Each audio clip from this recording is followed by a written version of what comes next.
Right, good evening ladies and gentlemen. It's 6:30, so we'll make a start. Welcome to tonight's Rushcliffe Borough Council Planning Committee meeting. For ladies and gentlemen in the audience, in the public gallery, I'm Councillor Richard Butler, the chairman of the committee. To my left is Councillor John Stockwood, who is the vice chairman. To his left is Mrs. Soul, who is the borough solicitor, and to her left is Mrs. Coop, one of our constitutional service officers, and to my right is Mrs. Dunn, who is Principal Planning Officer, and to her right is Mr. Cox, who is also a Principal Planning Officer. So, good evening, everyone. And we'll start off with any apologies for absence and substitute members, please. We have apologies from Councillor Purdue-Horan, and we've had Councillor Maureen Stockwood is standing in for him. Okay, so welcome Councillor Stockwood, thank you. And do we have any declarations of interest? Under the...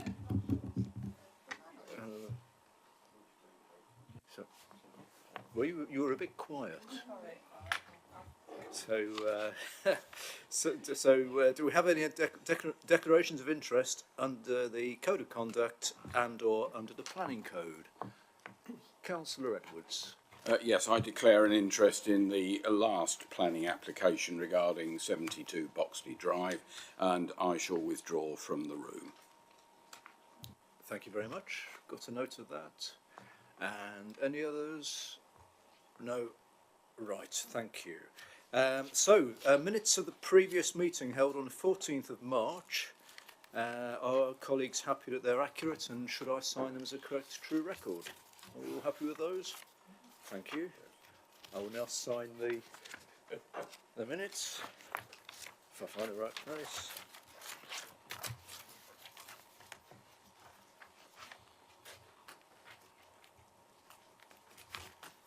It's the 11th. Is it the 11th? Yes, it is.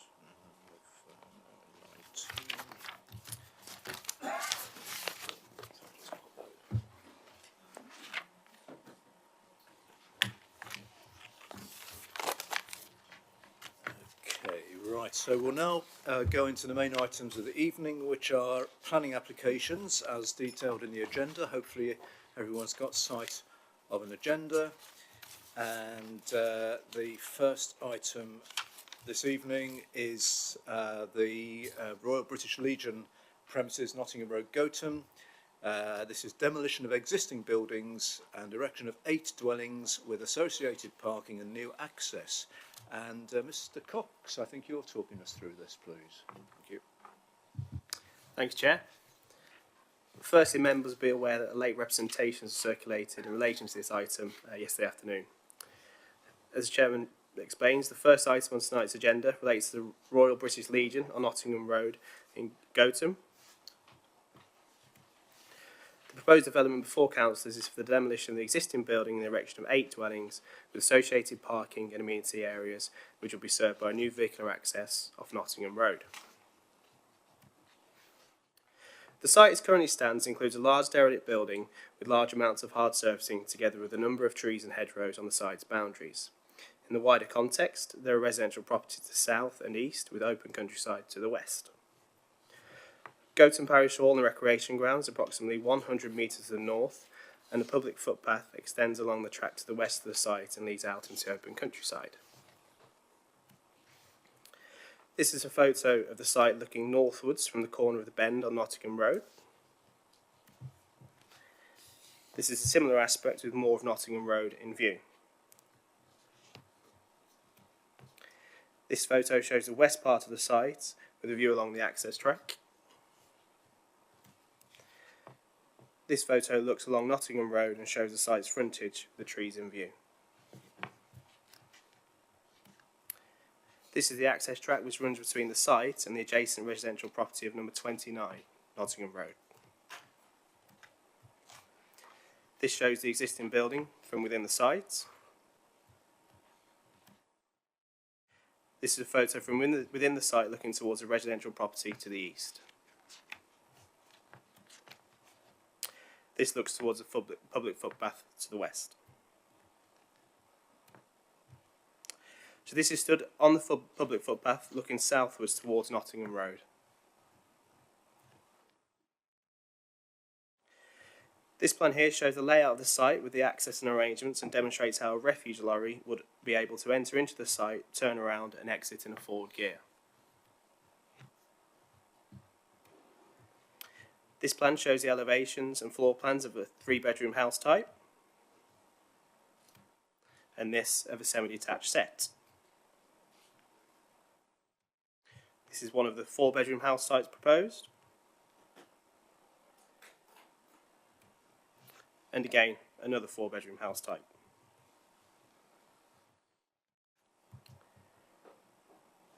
This is house type E, which is a 3-bedroom house type within the site.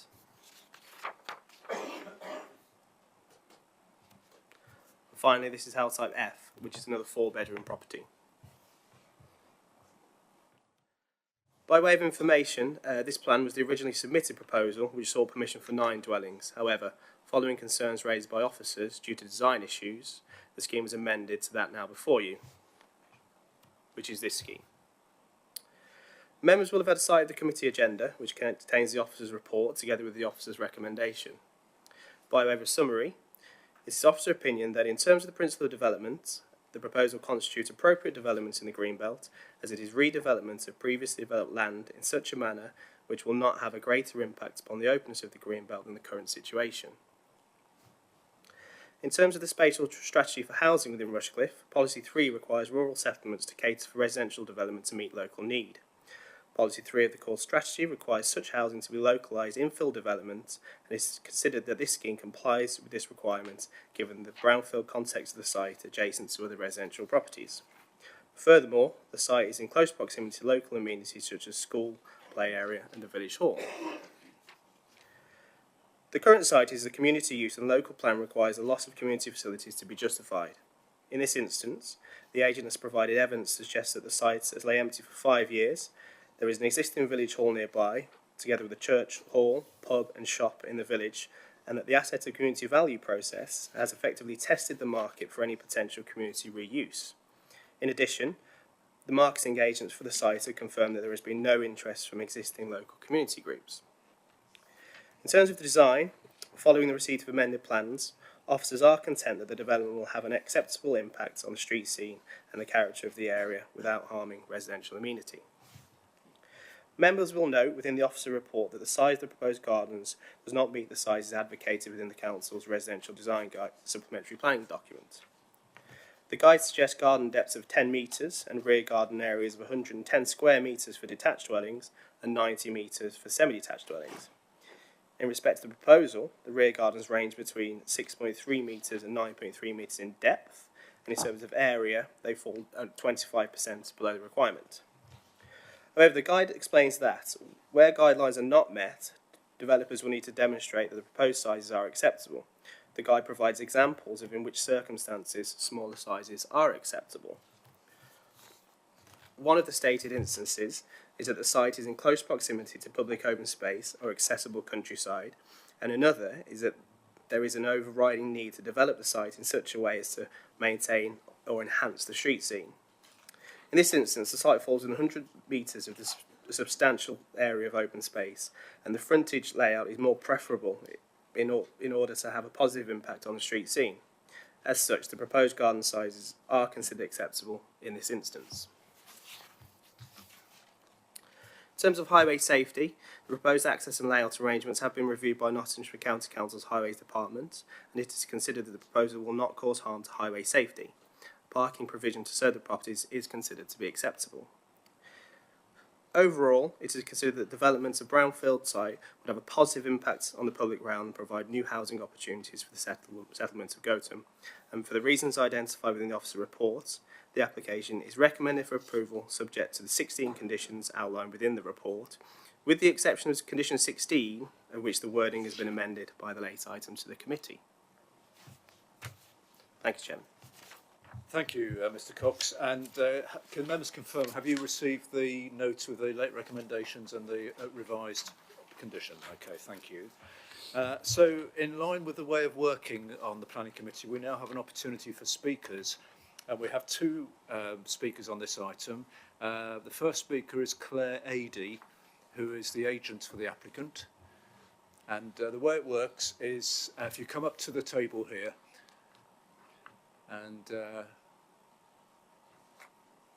you make yourself comfy, and then as soon as you're ready to, it's a one-way, it's not a two-way discussion, so you address us. As soon as you're ready, press the right-hand button, the red light will come on, and this will start counting down from 5 minutes, and you've got up to 5 minutes to speak. And if you're in the middle of speaking at 0, we have to cut you off. So as soon as you're ready, we're ready to listen to you. Okay, thank you.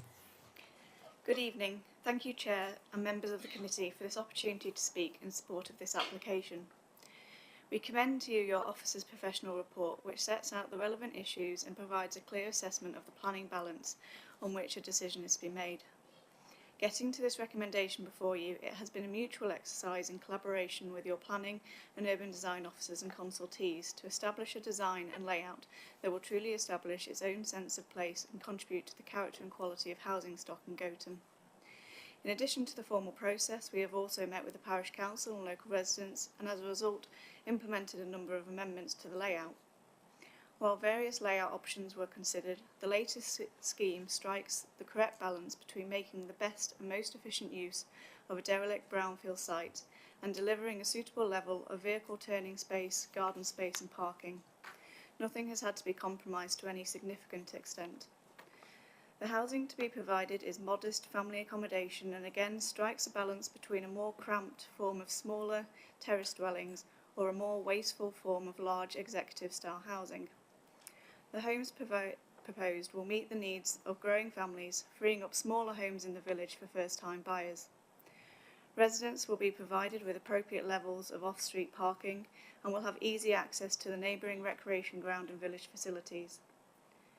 We note the latest representations from the Parish Council, but are confident that none of the issues raised alter the planning balance or the recommendation before you.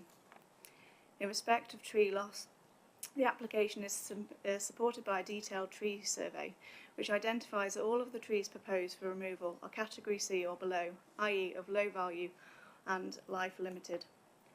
The proposals will significantly improve the appearance of the current site frontage, providing a high quality and attractive landscaped boundary.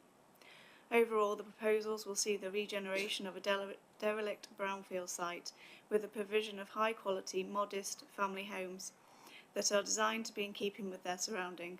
It is difficult to conceive of a proposal that more comprehensively delivers sustainable development. The conditions recommended by your officers are both fair and reasonable and acceptable to the applicant. I therefore commend your officer's report to you and its recommendation to approve this application. Thank you for your time. Okay, thank you very much. That's well within the 5 minutes, so thank you for that.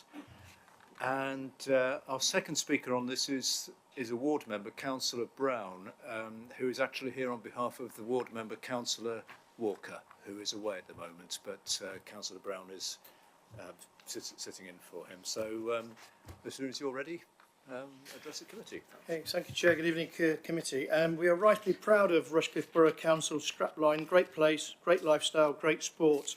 To be a great place to live, we need great places in which to live.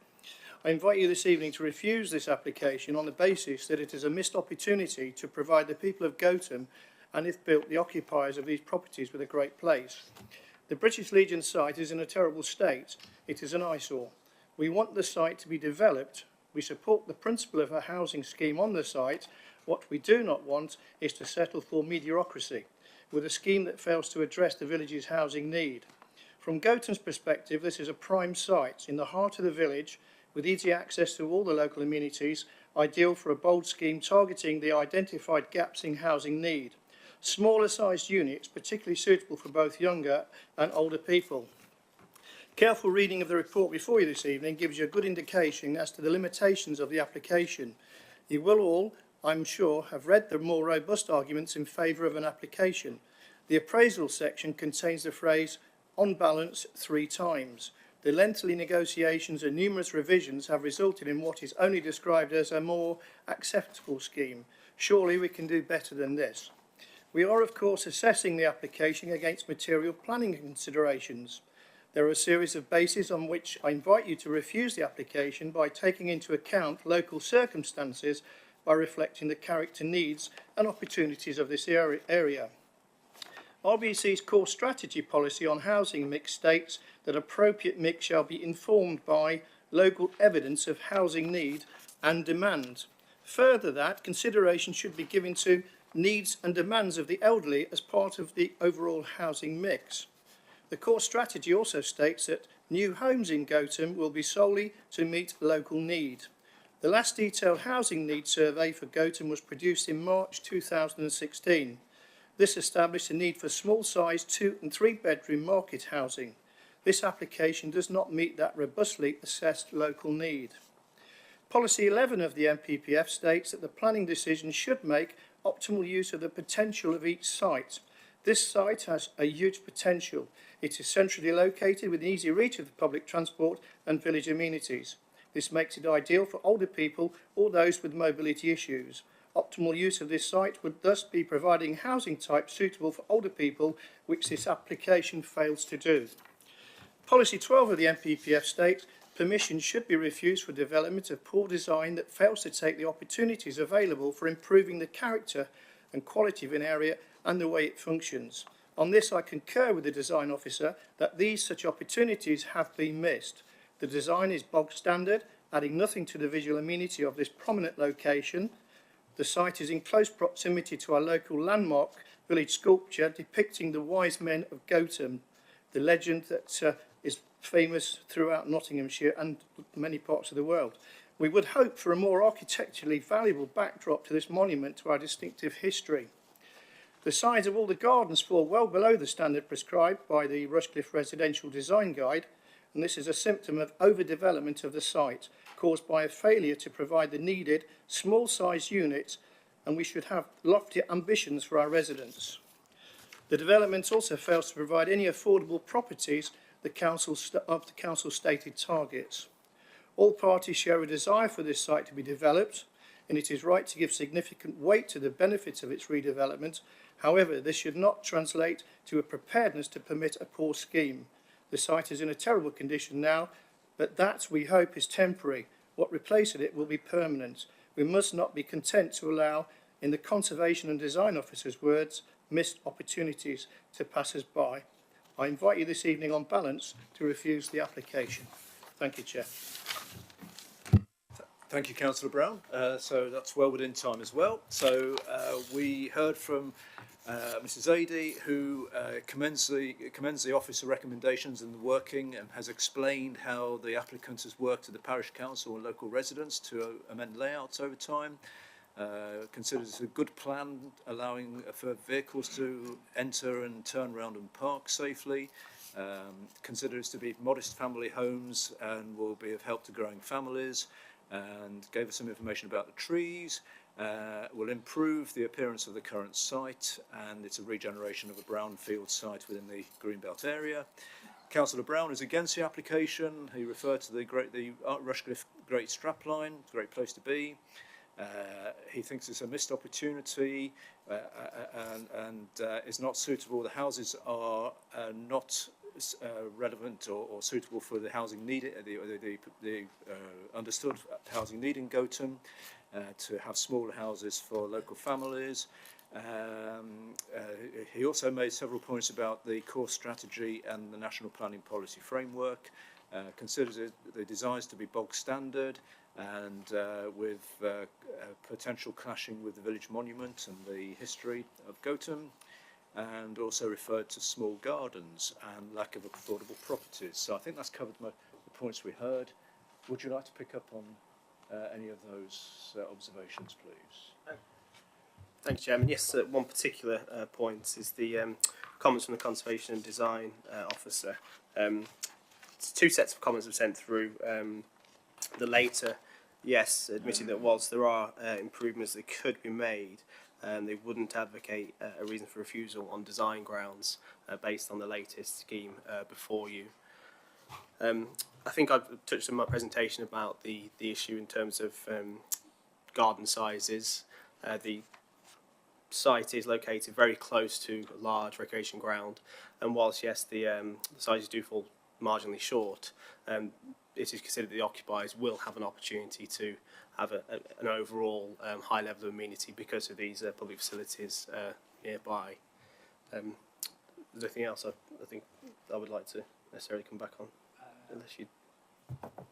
No, I don't think so. I think we can probably go into anything else that will crop up during discussion. So we'll open it up to discussion now. The first indicated speaker is Councillor Jones, please. Yes, you're the first name on, well, you're the only name on the list at the moment. I just nodded. Well, it's clear it's brownfield site and it needs developing, but that doesn't necessarily mean to say it has to be approved. No, the current plan has to be approved. And clearly by its location and it being brownfield, the green belt considerations I think become lesser. But what I'd like some information about, if it's possible, is where I thought the report implied that hedges and planting would be retained.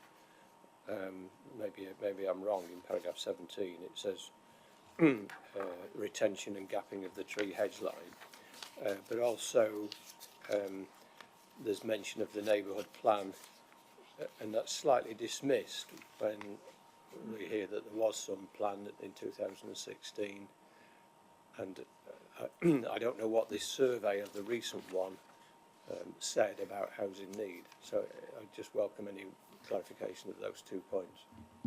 Okay, thank you, Councillor Jones. So the 2 points, the information about the hedges and planting, and also the relevance and importance of the neighbourhood plan. Please. Thank you, Councillor. Yes, in terms of the hedging, you can see it too clearly on this plan here, but there's an annotation there which talks about reinstating hedgerow that's recently been lost through the development, and so this will form a continuous band, partly to reinstate some of the habitats lost through the clearance of the site. The application was accompanied by a tree survey which identified only two trees as category B trees, which are usually retained and safeguarded through the development. Those have been shown as to be retained and safeguarded, and there's a condition within the permission, within the recommendation, which advocates these be protected through development if consented. So the other trees that are identified to be lost, which are these along here, were either a category U or category C trees, which aren't necessarily normally considered to be worthy of retention through the development process. In terms of the neighbourhood plan, the plan is yet to be adopted and it is yet to go out to consultation, so it carries limited weight, whilst there are policies within it which do advocate for a certain mix. Until adopted, it doesn't carry the full weight of a neighbourhood plan as it would. Do we know what the survey suggested though? Because there is clearly a survey, because that's mentioned in the report. So are you referring to the neighbourhood plan or the housing needs survey? Sorry. No, there's no comment of the housing needs survey within the report, and no evidence was provided by the applicant to direct the tenure and the size of the houses. It's felt, however, that the mix, the 3 and the 4 beds, is sufficient. You'll see that the size of the 3 beds, if I can scoot back to the floor plan, there is a range of sizes and square meterage to cater for a variety of occupants. You'll see here a very small property with two medium-sized bedrooms and a fairly small 3rd bedroom. So the overall square meterage is fairly diverse across the site, across all 8 properties. So it's felt that nevertheless necessarily cater for elderly individuals that the housing needs survey may suggest. It's something that will offer a diverse mix, enough to satisfy the policy within the core strategy. Okay, Councillor Clark, please. Thank you, Chairman. I think there are 4 issues that I've identified so far. One touches on what Councillor Jones talked about. Possibly simpler ones to start off with. Can the office just go back to the ground plan? And I'm struggling to identify where the siting of it, or location of each of the garages, which relates to which house, because I can see a lot of parking places. So can you just identify which garage goes with which house? Yes. Sorry, it's small on this screen. This garage will be for this property. This one for this. Garage back here for there. I understand without having the plan in front of me. Yeah. Possibly. Explains here which plots and parking spaces relevant to each property. So you have plot 2 here with that space. Hang on, where's the cursor? Lost the laser there. Lost the laser. Oh, then you zoom out. Yeah. So yeah, I can describe from here. So plot 2's space is just to the left of it there, with the park in front of the front, and then one of the spaces in the garage. That's shared with plot 3. So it's got half of that garage and a space to the front. Plot 4's parking is directly to the rear, as you can see. 2 spaces without a garage. It doesn't have a garage. Right. Okay. Plot 4, no, no, it doesn't. Plot 5's parking again is as you come in to the site on the left, so 2 spaces to serve that dwelling. Then plot 6 is, as you can see there, the garage directly behind the property with 2 spaces in front of that also. Right. Oh, so plot 7 doesn't have a garage. No, it has 2 spaces to the front of the dwelling there, and then 8. Plot 8 has 2 spaces and the garage. Right. But it meets the parking requirements as within our Yeah. standards. Parking requirements don't relate to the real world, unfortunately. And that actually makes my next question more pertinent and important then. You talked about the refuse vehicle going in forwards, turning around and coming out forwards.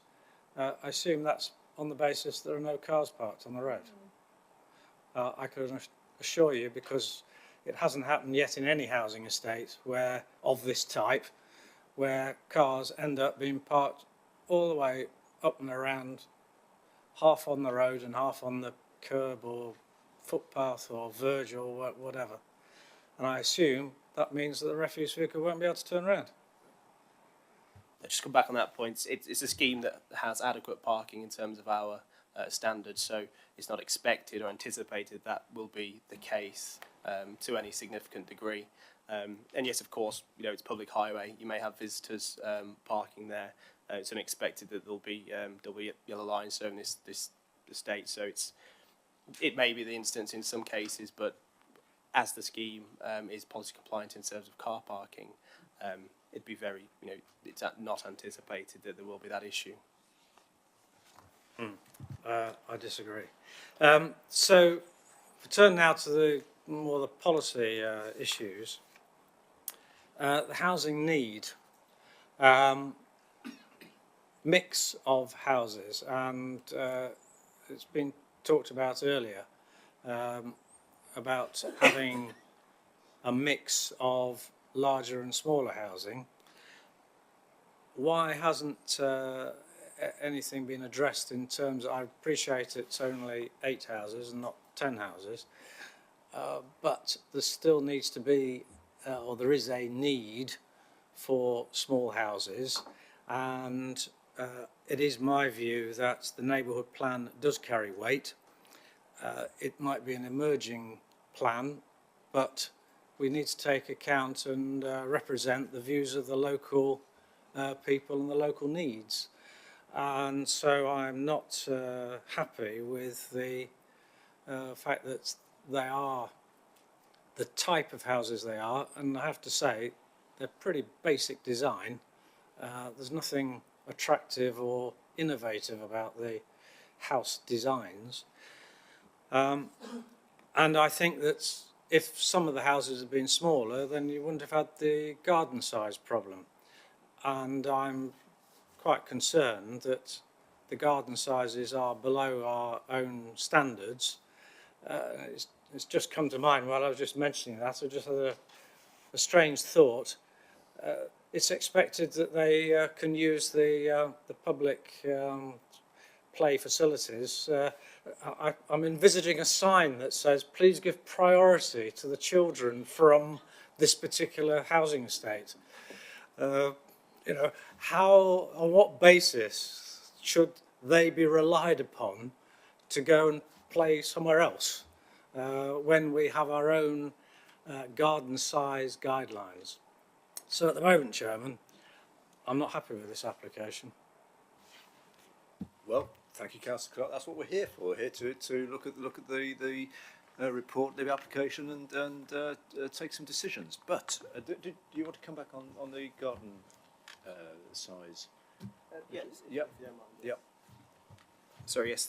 Just to clarify again, the standards within the residential design guide SPD do advocate for a certain amount of square meterage, but they also make allowances for smaller square meterage where there is immediate access to other areas of amenity such as recreational open space and the wider countryside, which is why in this instance, being so close to the facility, it's considered that the deficiency is acceptable.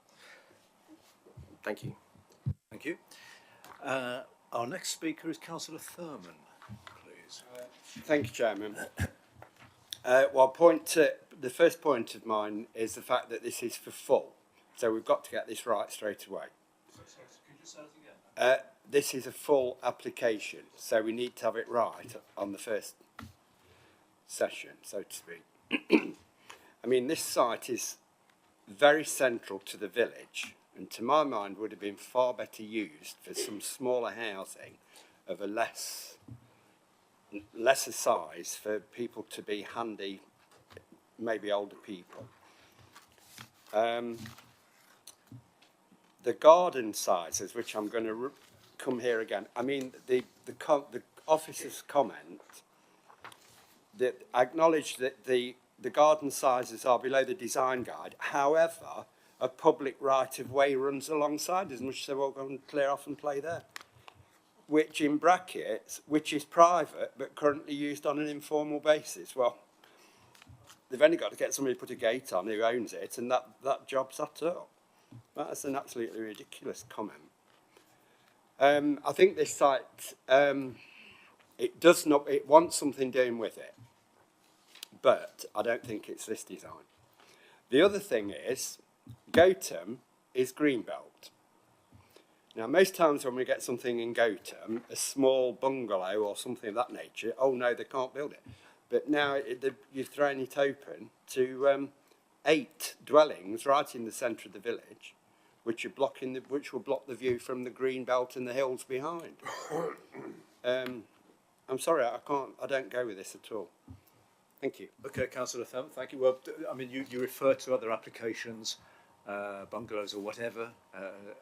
As we know, we can only look and discuss the application before us. Well, we've got your observations and comments. Councillor Mallender, please. Thank you, Chair. Well, I fully agree with what's just been said by both Councillor Clark and Councillor Thurman. So let's have a look at the garden size. So could you show me, please, whereabouts this recreational area is? Because I've got Google Maps up and I can't see it. But So it's this area up here, so 100 metres to the north. okay. So it's accessed along here, or I think the point that Councillor was talking about is there's a public footpath that goes along here. There are some informal routes across this land, but it was acknowledged in the report that, of course, that is private land, so they may not necessarily always be there, but it's still within very close proximity to the site. Okay, well, my substantive post is still in Play and Youth, and unfortunately 3/4 of United Kingdom children now have less access to outdoor space than people who are in prison. So I don't think it's very likely that young children who need to go and play, or even older ones, are going to be let out to walk all that way or go along a path that may or may not be open to find that recreational space. They need that recreational space in their gardens because unfortunately a lot of parents don't let them do anything else. So I think that is a very valid point, that we should be thinking about the amenity of the people living in these dwellings and that they need garden space. Secondly, the relevant national planning policies are that it should be sustainable development, and then it mentions economic sustainability, but also social and environmental. Well, with the not very varied type of housing that is proposed for this site, I don't see that we are fulfilling any social need in Gotham, which has been shown to be for smaller dwellings for younger or elderly people or older people. And I think it's very sad, I agree with Councillor Clark, that the neighbourhood plan is just dismissed when people have worked very hard, and I know how difficult it is because I've been trying to do one without a parish council, which is very difficult. You know, it's those people have really made an effort to put that neighbourhood plan together, and it's just dismissed in a line. It can therefore be afforded limited weight, which I think is sad, and we should be taking notice of neighbourhood plans. And as far as the environmental sustainability is concerned, I must admit I've had a good look through and I cannot see any way in which these dwellings are particularly environmentally sustainable. There is no evidence at all of whether they're passive house standard, of whether they are using microgeneration, ground source heat, any tree planting scheme. I know it says that the Rushcliffe will look at the landscaping, but it doesn't actually specify that there should be replacement, and indeed replacement over and above what's been taken out. And again, I just feel that it's been dismissed that these trees aren't worthy of replacement. And I'm not quite sure what the answer was. I couldn't quite catch the meaning of whether or not the hedges are to be retained. I didn't quite get that Councillor Jones asked earlier. And I noticed that the area is used at the moment for foraging by bats and presumably birds as well. But again, there's nothing there about making sure that the developers put in place bat boxes or bird boxes in order to sustain that wildlife. Thank you. Thank you, Councillor Mallard. So we're picking up on the garden size and amenity concerns here. Garden size and amenity in general, is that a material consideration? Yes, Chairman, it is. It's the amenity of the proposed occupiers in many aspects, and one of them is how much private space they have to enjoy. It is a material consideration, yes. Thank you. Right, I've got two more speakers. I'm sorry. Yes, the hedge query. Sorry. I think there's a couple of points to come back on there. Firstly, the neighbourhood plan it's not necessarily being dismissed. It is a material consideration, but it's yet to have gone through the referendum.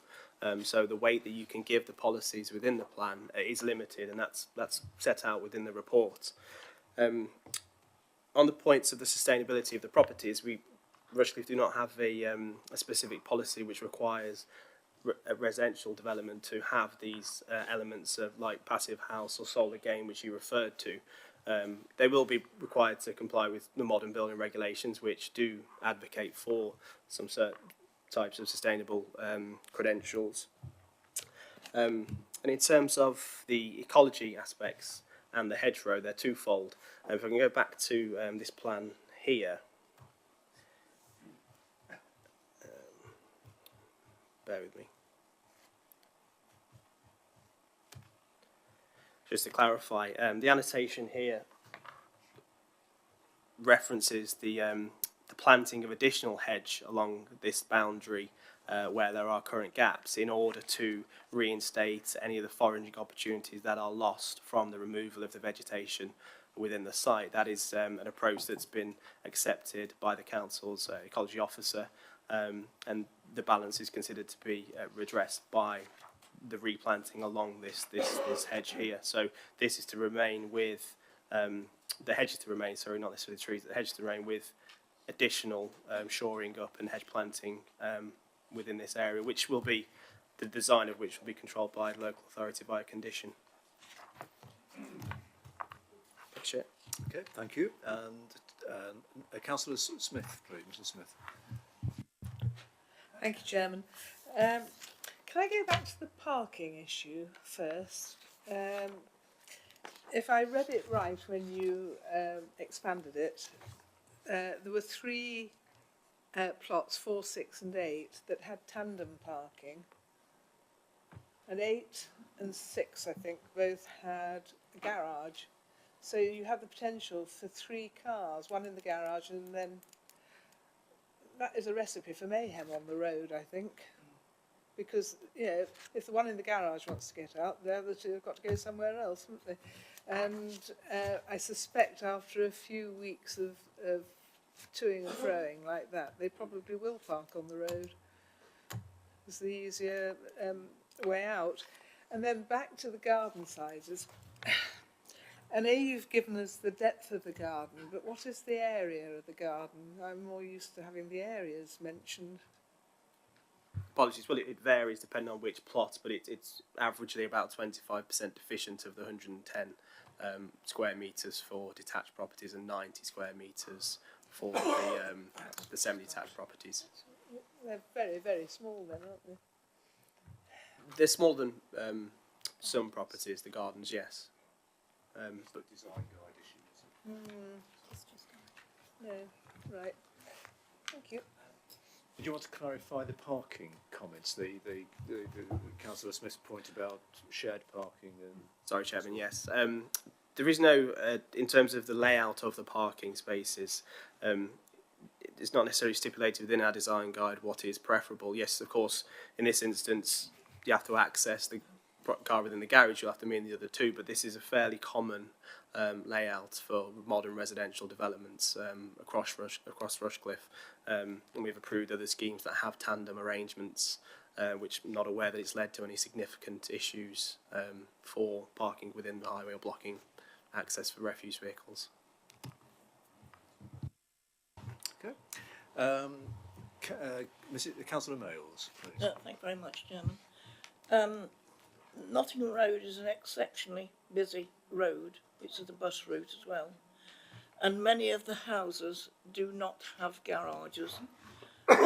Those to the right of the plan in front of us, there are more cottagey type houses and they do not have garages. So that in itself causes a great deal of problem, particularly at night time when they're all parked there nose to tail. That is my biggest concern, plus the fact that you're talking about children going to the play area, and if they use the main road, well, it's just not safe anyway. There's a site across the road, it's called there was a public house called the Windmill, and there's new houses on it, and they are, to my mind, smaller than these that are proposed on this site, and they do appear to have smaller gardens as well, but as I say, they do fit in nicely. Perhaps something of that nature would be more suitable on this site. And also the size of the gardens limits the privacy, to my mind. So in all, I'm not very happy with this application before us. Okay, Councillor Mayles. Well, that's fine. So you're worried again. You're worried about the parking, and also, are you worried about overspill then? Because you refer to parking down the road, but from other properties. Are you worried that vehicles might add to that parking on the roadside? Right. And again, we've got the worries about small gardens and amenity for children, for youngsters, I think. Anything to add on that? Or only that, as I've already stated, the parking provision meets the standards, and that the Highways Authority raised no objection if they considered that the parking would back up onto Nottingham Road. I'm sure they would would have thought to object or raise concerns, but that wasn't the case in this instance, and they're content that there won't be any severe impacts on highway safety with this layout that we have in front of us. Well, it's an interpretation, you see. So, again, that's why we're here. Councillor Smith, you're desperate to come back, I can tell. Yes, please. Just looking at that again, could you tell me, please, how the parking areas are going to be surfaced? Because if it's, yeah, will the water run off also through? And it's going to, well, will it be an absorbent hard surface? Because I'm just thinking that the whole of the centre of the plot is going to be road or parking by the look of things.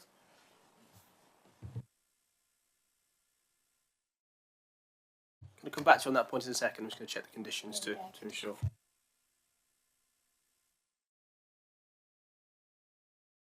Yes, condition 14 of the schedule of conditions requires them to be surfaced in a bound material, not loose gravel, for a minimum distance of 5 metres behind the boundary, of which will drain to prevent the discharge of surface water to the driveway.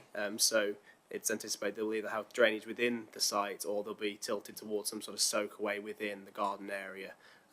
So the design of which shall not discharge water into the public highways will be adopted. That's secured via condition. That's what it says in condition 14.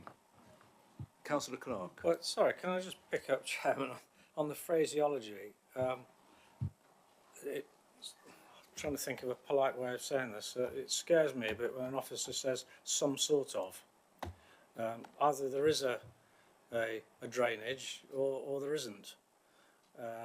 And if it's surface water runoff, and if it's all going to be hard surfaced, then is there a proper means of draining the surface water away or not?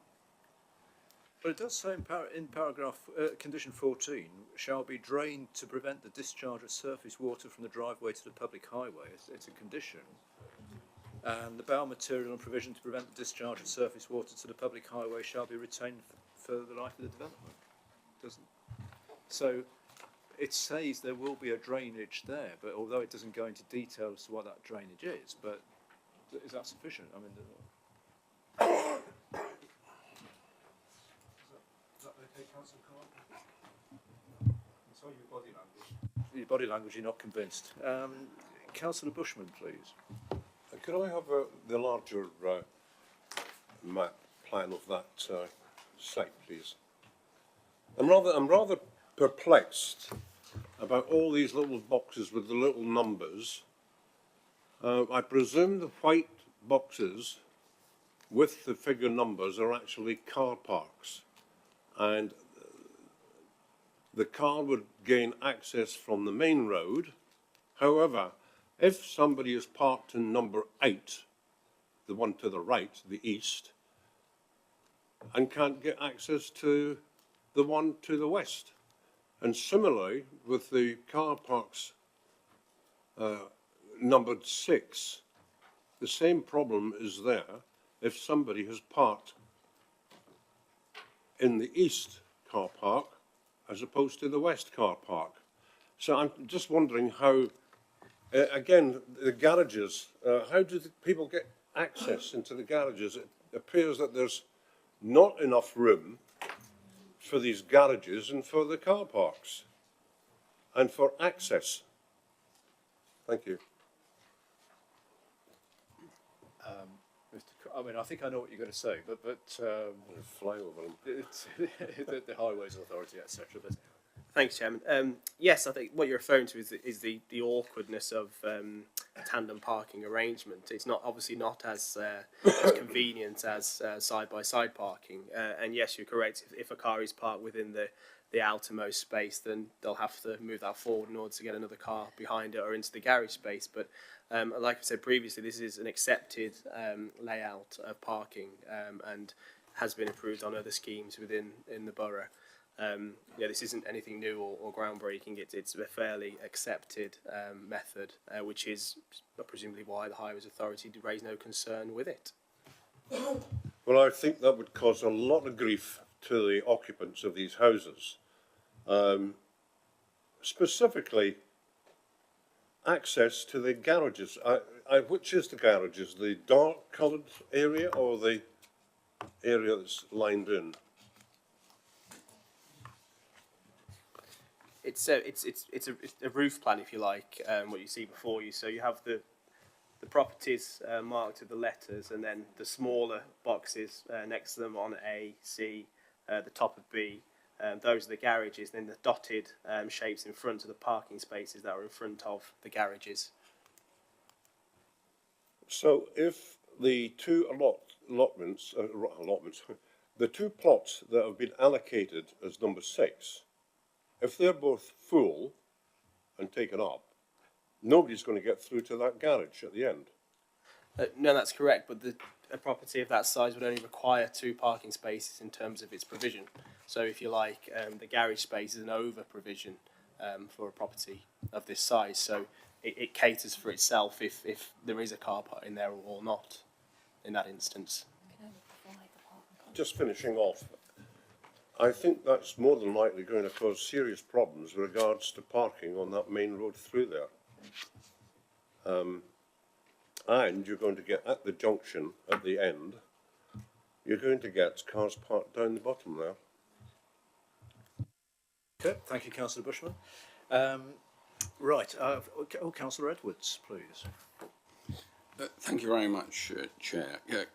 This business about the garden sizes, I can quite accept the point in the report that the officer has made it again this evening, that there can be constraints on a site such that in putting new housing on, the sheer constraint of the site prevents a garden meeting the Borough Council standards.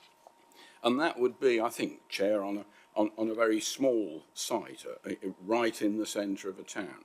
But what we've got here is a large site where there is the planning for the whole arrangement, and therefore it seems unacceptable, and I sense it from the comments here, that right from the beginning you plan a development and plan into that development garden sizes which don't meet our own Borough Council standards. And that, I think, is a significant issue here. The concerns about parking reflect that. This is a development where the concern of the motor car is at the centre of it, rather than the amenities of the people who might live there. And that really comes down to the other thing, which is about housing for local needs. Much has been said that this scheme doesn't really pay any attention to that. And that's contrary to our own local plan part 1, the core strategy. It's mentioned in the report that we expect that in villages like Gotham, the housing is solely to meet the local needs of that area. And we've heard very clearly from the ward councillor, Councillor Round standing in, but very clearly that this scheme doesn't meet those needs as seen by the parish council and by the community. So I would like to move, Chair, that planning permission be refused on the material ground that the new scheme does not comply with the Borough Council's design guide regarding garden sizes, and secondly, that the scheme does not address the need for housing solely for local needs as set out in the local plan part 1 in the core strategy. Thank you. Thank you, Councillor Edwards. I think we've got a note of those. Do you have a seconder for that, Councillor Mallender? Thank you. That's the first hand I saw there. Right. Well, Mrs. Councillor Stockwood, you indicated to speak. Do you still? Thank you, Chairman. I just wanted to add my huge concerns about this parking issue. Many of the issues have been raised about the inadequacies of this site, but the parking and the access is terribly wrong. I know that around the borough there are historically roads very similar to this, but there's no need for us to add to it in this modern day.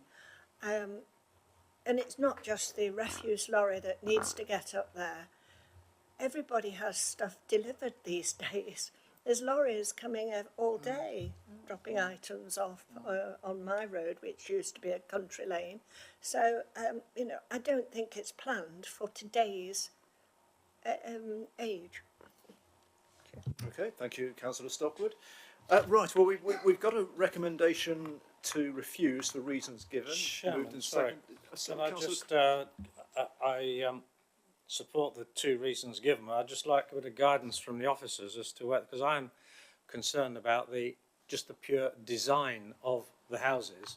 That they're just very and that was a point that Councillor basic Mayles and made unimaginative. with regards to but I'd like some guidance from the officers as to whether some reason is appropriate to be formulated to reflect that, because to me the design needs more imagination, more innovation, more whatever. Well, yeah, do we have a form of words that would reflect? It's basically designed to fit in with the existing buildings around. That's what you're thinking, isn't it? To make more student. Well, there's just very basic design house for a modern house nowadays.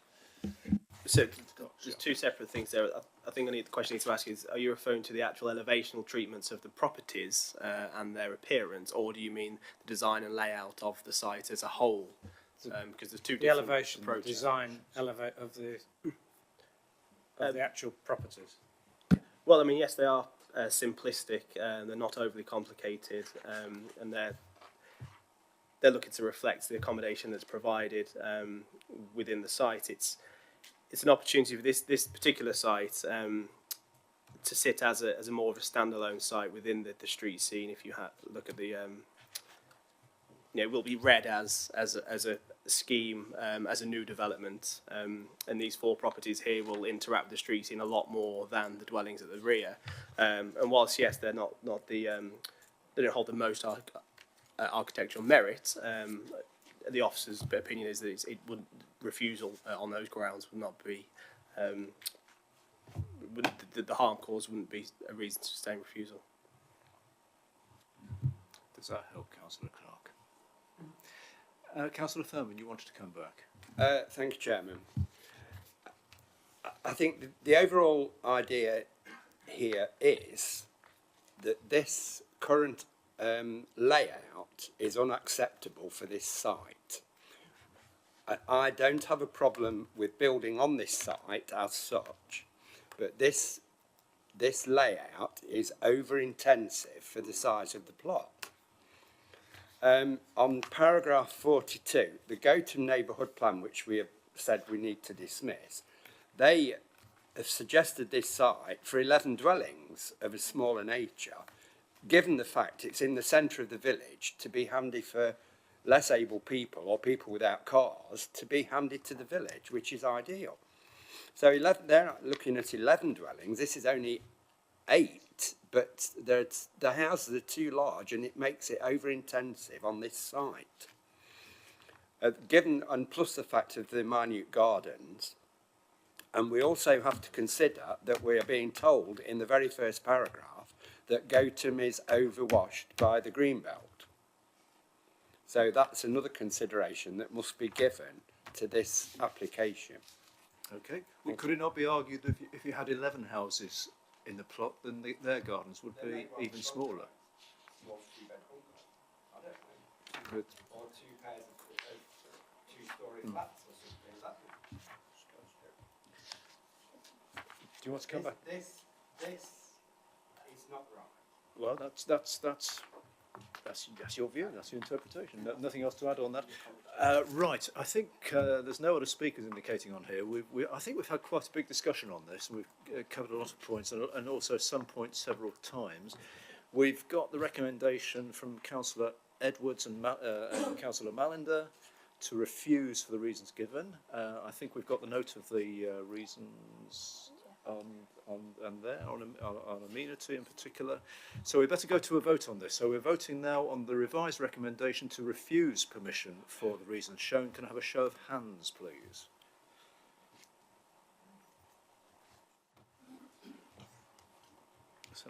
So that's unanimous. So permission is refused. Okay, thank you very much.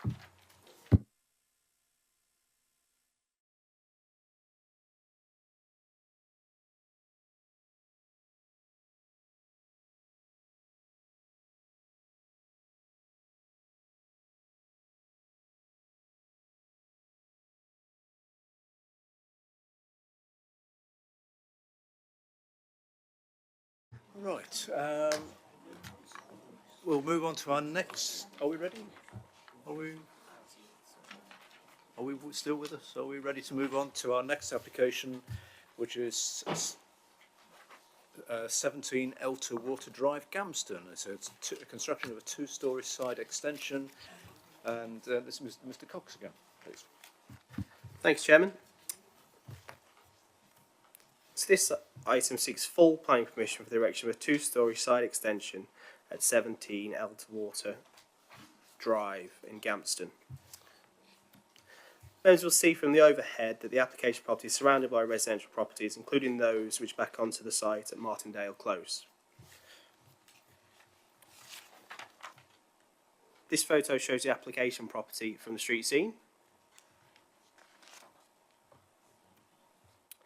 This shows the relationship to numbers 2 and 4 Martindale Close. This is a closer view of where the extension will be sited, as well as the small vegetation within the neighbouring property. This photo is taken from within the rear garden of the property and shows the area to be infilled by the extension, as well as small trees located at the rear of number 4 Martindale Close. This shows the view towards the properties on Martindale Close within the rear garden. And again, looking back towards those properties. This is the general size of the amenity area within the application property. And this is the view towards the property on the other side of the dwelling at number 19, Elterwater Drive. So here we see the current elevations of the property.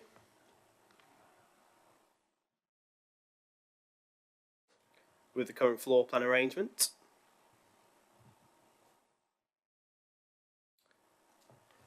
And here we see the proposals in elevation form with a 3D view to add perspective.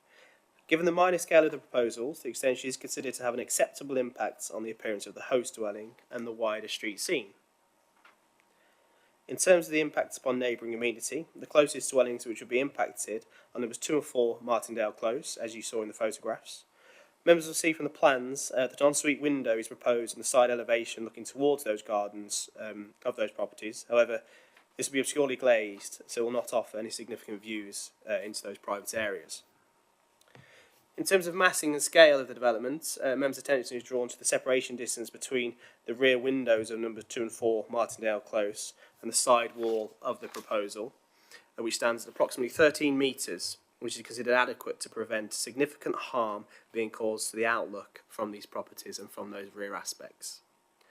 From the officer's report, members will see a neighbour objection based on the grounds that during the construction of the extension, the trees and vegetation within the rear gardens of 2 and 4 Martindale Close could possibly be damaged.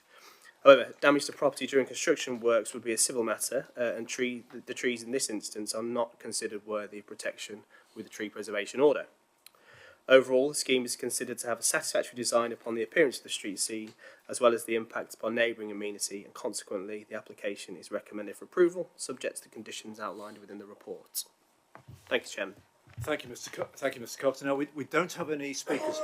We don't have any speakers on this item, although I will just remind colleagues that I think we were emailed by Councillor Wheeler with his ward member comments, and I presume we've all received those and read them accordingly, and likewise the response from the planning officer in connection with those. So we'll open it up to discussion. Who'd like to start on this, please? Councillor Smith. Thank you, Chairman. I'm looking at those plans and I'm a bit mystified by the middle one on the right-hand side, the 3D view front, because it looks as though it's got a wedge of cheddar. I can't see how it is. It's the hip side of the hip roof in shadow. Is it? Yeah, but it looks as though it's straight up. No, it's the shadow of the hip roof. If you say so. Right, thank you.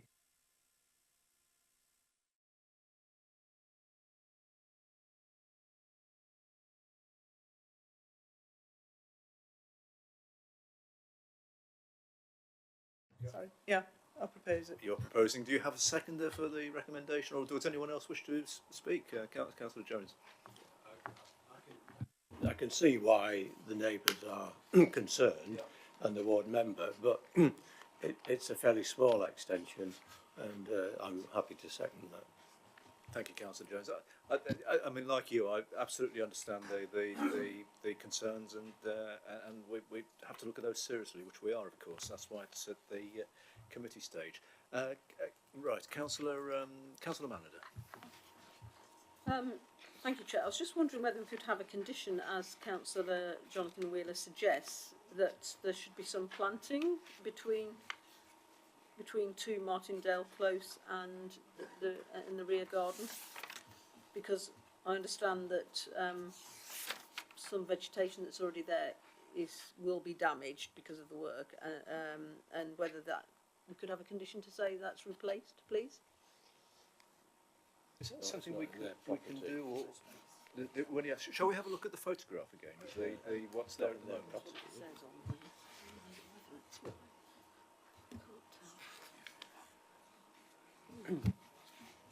So I'm not sure you can, because it's in the neighbouring property. I can't tell. Yeah. So this is the photograph, Chairman. So the vegetation's actually within the neighbour's property here, and you'll see that the extension is actually coming right up to the boundary, so there won't be any space to add any landscaping within there, I'm afraid. Is that okay? Yeah, sorry, it's just that's what. Right. Okay. Any other comments on this one? Oh, Councillor Moles. Just a question, really. I'm concerned about the other side of the property. Will the proposed extension fill in the gap on one side, and also it's filled in on the other side as well? It goes from boundary to boundary. Yeah, trying to find. So are you worried about sort of terracing effect? Right. There seems to be, if I grab the photograph from the front here, you'll see the extensions here on this side of the dwelling. From the plan, it appears that an access still will be retained along this avenue. If I can just get up the photographs to show, there is one from the front elevation which may. Yes, there still seems to be. It's not quite clear from that perspective. Yes, but there is space still between these two dwellings. I understand from the plans that there is still an access on this side. So the extension is wholly within this side of the dwelling. Thank you. Or not clear on that. No, that's a good question. Any other speakers, or shall we? Because we've got the recommendation moved by Councillor Smith and seconded by Councillor Jones. Are we ready to make a decision on this one? We'll go to a vote. Those in favour of the recommendation, please show. That's unanimous. So thank you. Permission is granted. Thank you.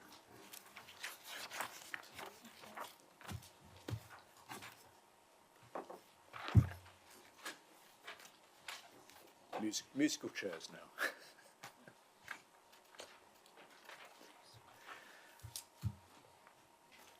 And just to confirm, you're moving to the back because your local ward members and the rules are ward members have to remove themselves from committee for an application in their patch.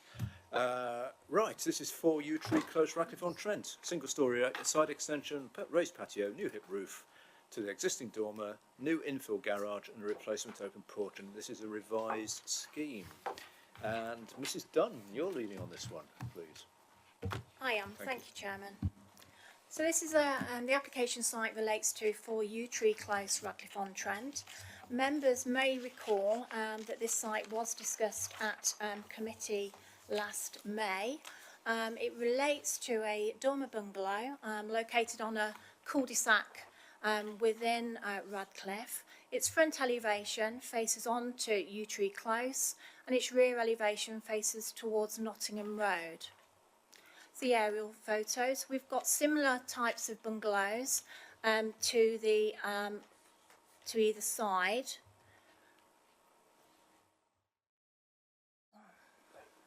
Yeah, sorry, there we go. New system. There we go. On either side, and then we've got 2-storey properties, a range of mix of properties on the opposite side of the street. So this is a initial photograph of the dormer bungalow as it was back in 2018. An application was reported, like I say, to the May committee there for various works, and this is a resubmission of that application with a change to the roof design of the single-storey extension. That's the front elevation facing towards Yew Tree Close, and just for members' information, that's how the property existed back in 2018. So the planning permission that was granted previously included a single-storey rear extension, a raised patio, new hipped roof to the existing dormer, and a new infill garage and a replacement open porch. This permission has been implemented, and part of the construction process, amendments have been made which include changes to the materials to the front elevation and side extension, and increase in the height of a parapet wall to the single-storey extension. These were changes that were able to be considered by the non-material amendment process. So these are the plans that were accepted by the committee last year. So we have a single-storey extension behind the garages here. An existing carport was infilled. We have a porch proposed on the side elevation, and there was some changes to a dormer window which faces towards the neighbouring property. This is the elevations that were approved last year. So moving on to the application in front of us. It is a resubmission of the previous application, except for changes to the roof of the single-storey extension to the rear. This provides an angled overhang, which can be seen in that location there. It increases the length of the extension of the ridge by 0.7 metres. Work has commenced on the element, and I'll now show you the photographs of the existing property. So that is the front elevation. You can see the area of the extension which projects above the garage. It's from a different angle. The parapet wall that I've just referred to is along this side boundary here, and a non-material amendment application was accepted for an increase of 15 centimetres on the parapet wall there.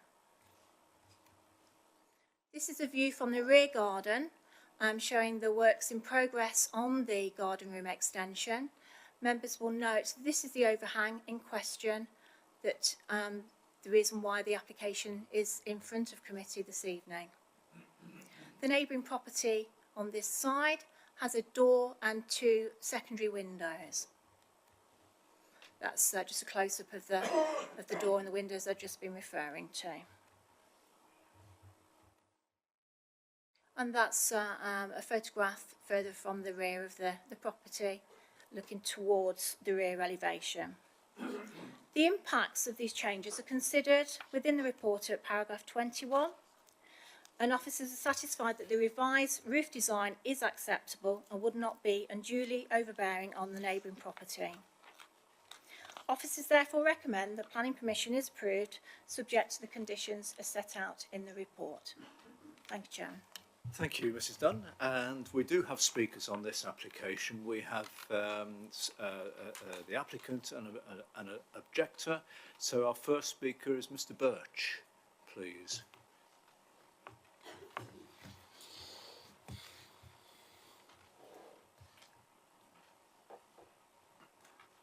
And that's it. As soon as you're ready, sit down and make yourself comfy, and it's the right-hand button, and the clock will start counting down as soon as the light comes on. Right, ladies and gentlemen, I thank you for the opportunity to speak in support of the proposed detail amendment for the rear elevation gable canopy. This being an improvement over the originally proposed and approved parallel canopy. I note the planning officers have recommended the amendment for approval. It produces no overlook or overshadow on neighbouring properties. It simply extends the ridge slightly and gives an interesting sloping aspect to the rear gable verge. This proposal is both of a practical advantage in that it improves the shading on this southern glazed elevation, and from an aesthetic viewpoint it produces an elegant, modern and dramatic effect in line with other features already approved on this project. Ordinarily I would not speak on the proposal, but as an objection has been raised I would like to address the following. The original consent included for a single-storey pitched roof side extension with a parallel gable canopy. This revised application seeks to amend the existing consent through a 700mm or 2'4" horizontal extension of the overhanging eaves at the rear of the extension. The ridge will be extended and the roof line chamfered back to create a hooded overhang. Construction, with the exception of the proposed rear gable overhang revision, is nearing completion. I understand that one objection has been received from number 5 Yew Tree Close, and I have had sight of the emails and item 9 in the agenda. The neighbour claims that, firstly and most importantly, the extension as it now stands bears no resemblance to the original approved plans. It is bigger.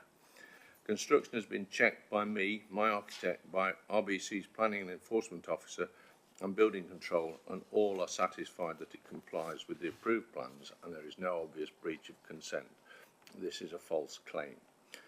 Number 2, the parapet wall height has been increased by 1 metre. This is not the case, and this has been verified by 2 visits of RBC's Planning Enforcement Officer. The objector claims that there is an intention to increase the height of this wall by 1 metre once this current application receives consent. As the wall is now complete with capping stones in place, this is a false claim, and the assertion that planning consent has been or will be breached is entirely groundless. Number 3, the existing garage roof, flat roof, has been raised by about 2 foot. Early in the job it was found that the existing flat roof largely sloped towards the rear, meaning that it would drain against the new front wall of the extension. The fall of the roof was altered so that it now falls away from the new gable and towards the front simply by changing the existing roof covering and reversing the slope. In doing so, current construction best practice has been followed, using 175mm down to 50mm fairings to give a maximum height increase of only 175mm or 7 inches adjacent the extension gable. This was carried out under permitted development rights, and the planning officer confirmed that this work would not require planning consent. The claim that this increase in height is about 2 foot is false. Number 4, overhanging capping stones allow rainwater to drip onto their path. Whilst this is not understood to be a planning matter, all the houses numbered 2 to 6 inclusive on Yew Tree Close have original detached garages built onto the boundary lines, with these fascias that minimally overhang onto the neighbouring plots, allowing some rainwater to drip onto every neighbouring plot. Of course, the same arrangement applies to number 5. The bespoke parapet wall capping stones have been sized, coloured and shaped to reduce visual impact and only to minimally overhang in line with the existing garage eaves. The concealed parapet boundary wall gutter removes gutter overhang onto number 5 side, any need to gain access for future maintenance, and eliminates the risk of gutter blockage overflowing onto number 5. It was also at number 5's request that the materials of the side extension wall were changed from the original render to brickwork to reduce future maintenance access. I hope the committee will concur with the planning officer's recommendations and enable me to move forward and finish the rear elevation. Thank you. Thank you, Mr. Birch. Thank you very much. And just within your 5 minutes, so thank you. And we have another speaker on this as well, Mr. Carpenter, who will be speaking in objection to the application. Is it possible to get the picture up of the side elevation to show the roof I think we can do that, yes. Yeah, sure. We've already seen it, haven't we? So, Mr. Carpenter? Do you have the side one at all to show? or is it the one where you Or even the plan? towards the looking towards the wall?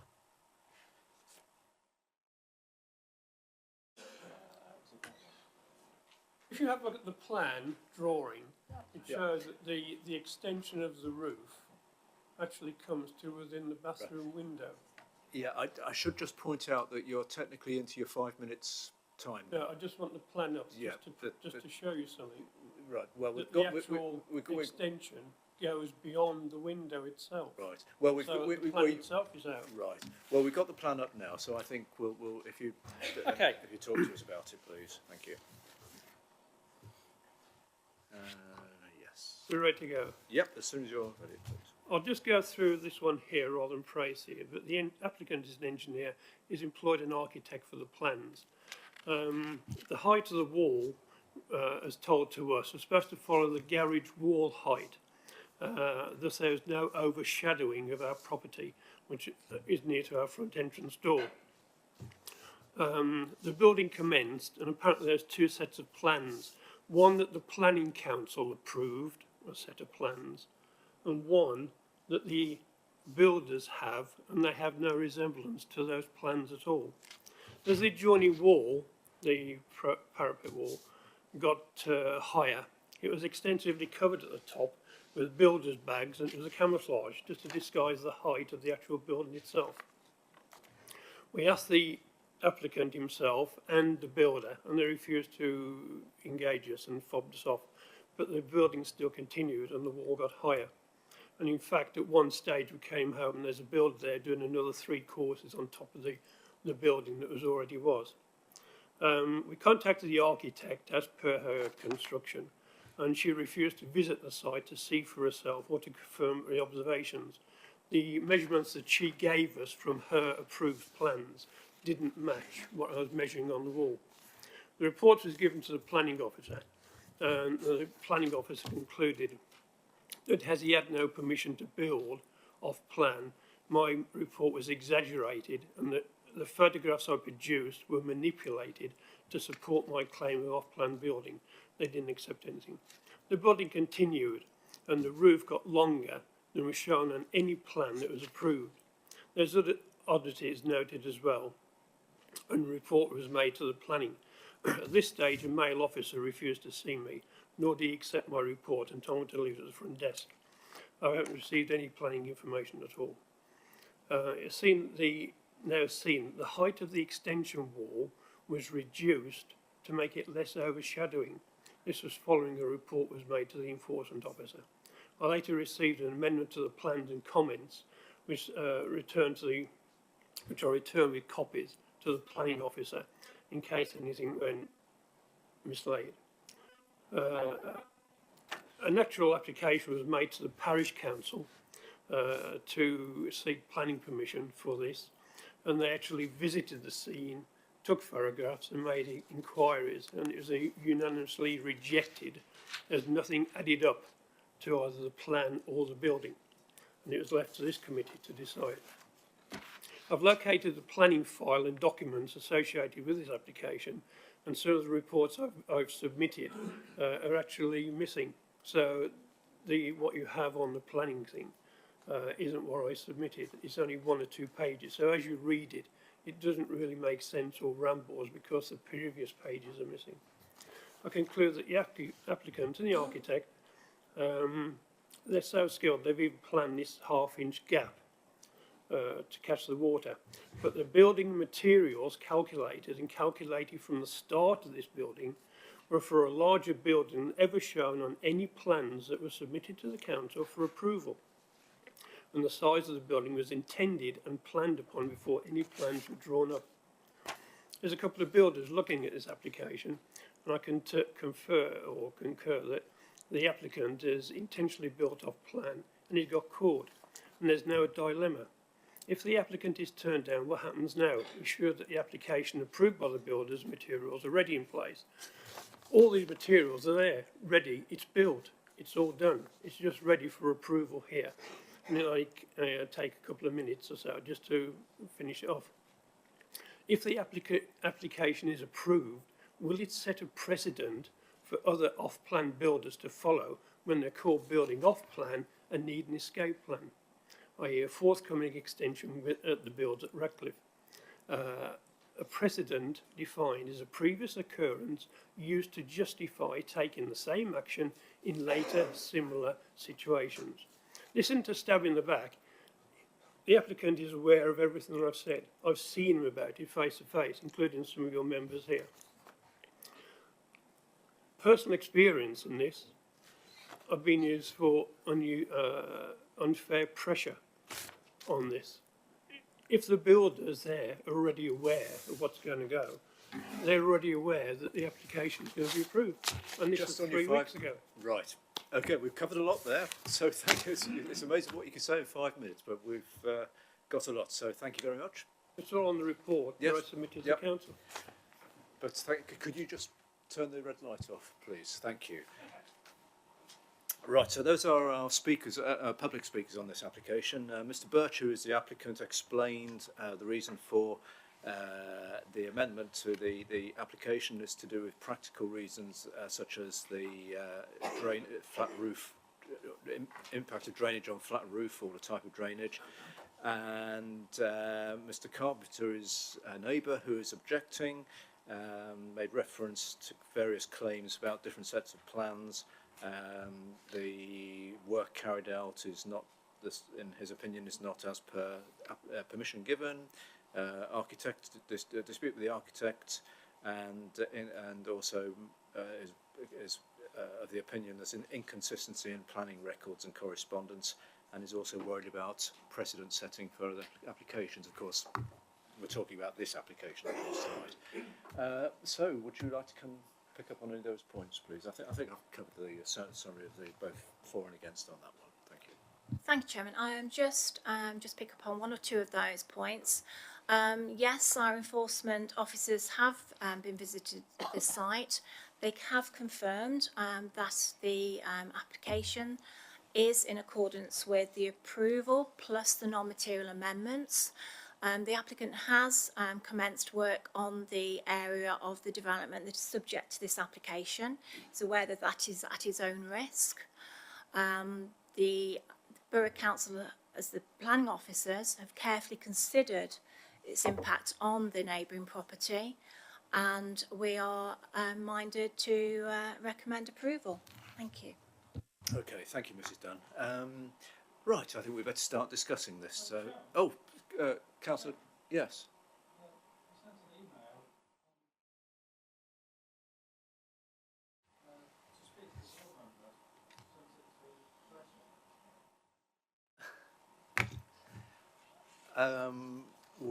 Well, we don't have any record of that.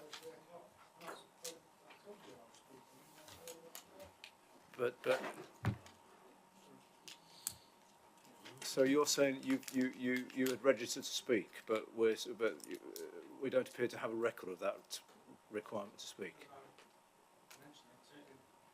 Mentioned it to you earlier on today, and I thought when I said I was speaking, I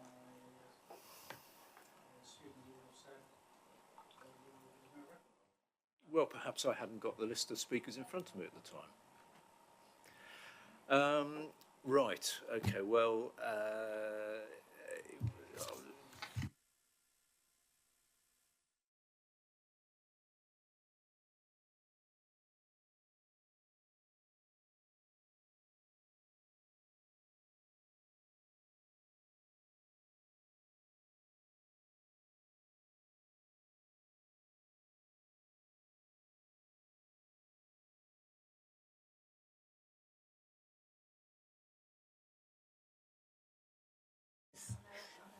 When I last came to the last planning committee, we'd achieved at last an ambient and pleasant temperature in this room. But now I'm going to have to put my coat on soon if it doesn't get any warmer. So could you please take the air conditioning off?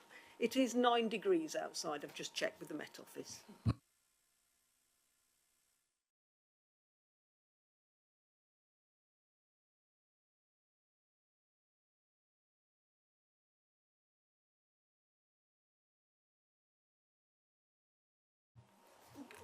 Would you be, Councillor Clark, are you likely to be adding new information that we haven't already discussed? As it happens, Chairman, all I was going to say was by the way, it's 1339 on the 11th of March. Do you know who you sent it to? Actually me. But very brief.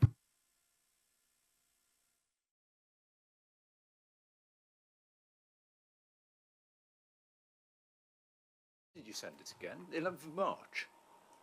Oh, sorry. Because that was the. We're in April now, so that was because this was heard in March. Deferred. It was deferred, wasn't it? Wrong meeting.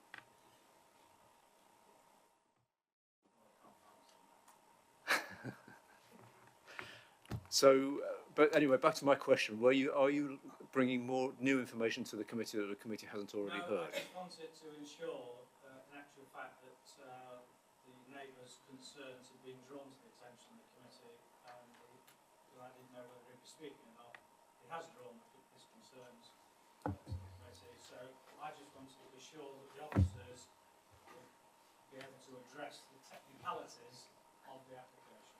Okay, thank you. Well, I think we have, because we've summarised the applicant and also the objector's comments and observations. I think we picked up on those. I think committee has heard them clearly, didn't we? We heard the concerns raised by the objector and the points raised by the applicant as well. So are we happy that we've heard sufficient in that regards? Councillor Clark, are you satisfied with that? The committee has heard what you wants to make sure we were aware of. Okay, thank you. Right, we'll open it up to discussion now. So, Councillor Edwards, your name is the first on the list, please. Fortunately, from what Mrs. Dunn said, I can be brief because I think the crucial fact, the crucial issue in front of the committee is were the claims made by the applicant that the enforcement officers had visited and confirmed that what has been built conforms with the plans which are approved by this committee. That seems to me a crucial issue, and the answer is yes, what has been built conforms to the plans of the committee. So therefore it just comes down really to the really much smaller issue of whether the proposed changes are an improvement. In paragraph 26, that the officers consider the proposed design would be an improvement to the existing flat roof, and by making it is it a hipped roof?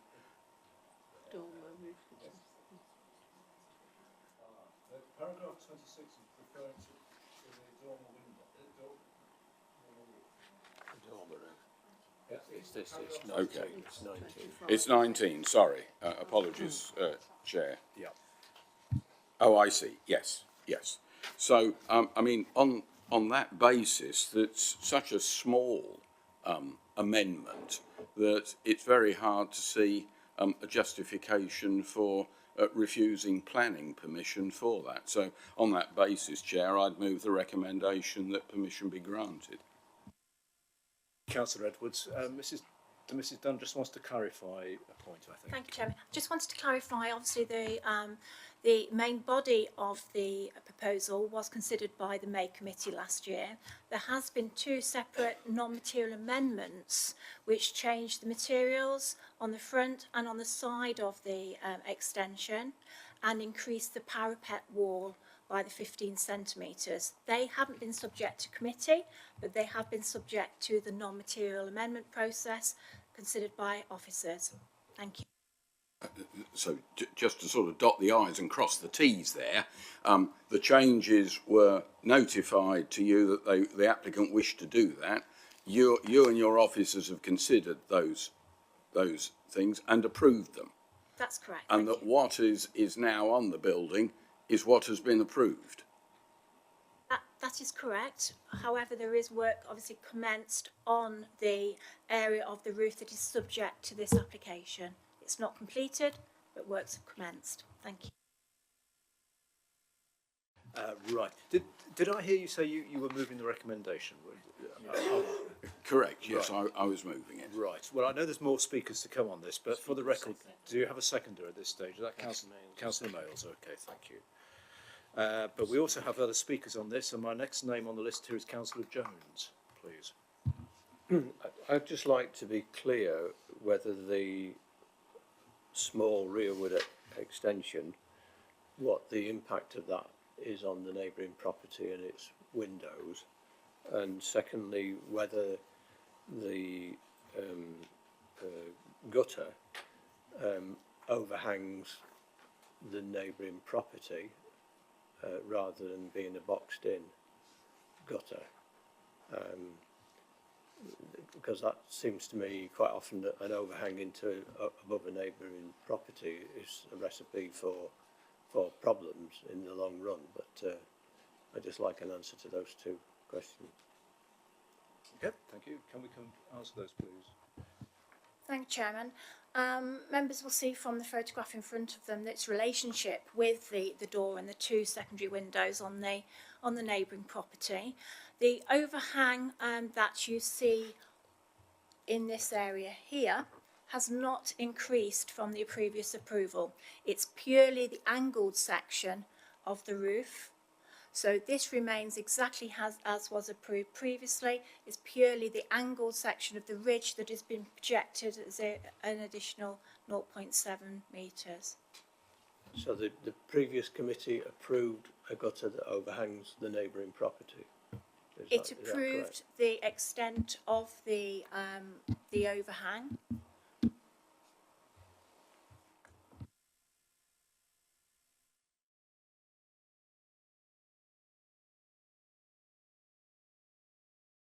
Yep, Councillor Mayo. Yes, was it Councillor? I think you were just seconding, yeah. Oh, right. Councillor Mallender, please. Thank you. I just wanted to ask a very quick question. The objector said that the Radcliffe-on-Trent Parish Council objected to this, but it says in the agenda report that they neither objected nor supported. So which is the case, please? Yeah. We want clarification on that, don't we? Are you able to clarify that point? They've raised no objections. They've neither objected nor the supporters. They've remained neutral on the application. So no comment in effect. Thank you. Right. Anyone else wish to speak on this, or shall we make a decision? I think we had this. There were a few points that we needed clarification on from both the applicant's point of view, but also the objector's point of view. It's very important we take note of all of this, and I think we've picked those points up. So are we ready to go to a decision on this, please? For the recommendation has been moved by Councillor Edwards and seconded by Councillor Mayles, which the recommendation is to approve as per the report on page 41. Can we have a show of hands in favour of that recommendation, please? And that's unanimous, so permission is granted. Can I just say that in the world of planning, there will always be people who are sort of happy with decisions and people who aren't. And that's what we're here for. We can never please all the people all the time, but I do wish that people would be able to live lives without such dispute and argument. But I hope everyone involved appreciates we've discussed the application properly. Right, our next application is... Oh, we better just get back to our seats. Yes.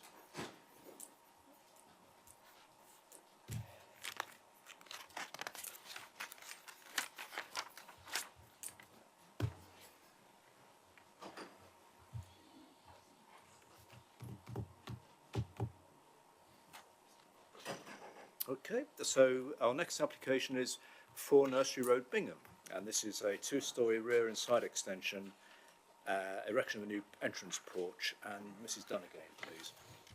Thank you, Chairman. Just a matter of point. The reference number at the top of the agenda sheets is actually incorrect. It should read 19/00050/FUL, and the reference number was from the previously withdrawn application. Thank you. So this is an application at 4 Nursery Road, Bingham. It relates to a detached property situated on a row of similar properties close to the railway line within Bingham. This is the application site. Let's just find the laser.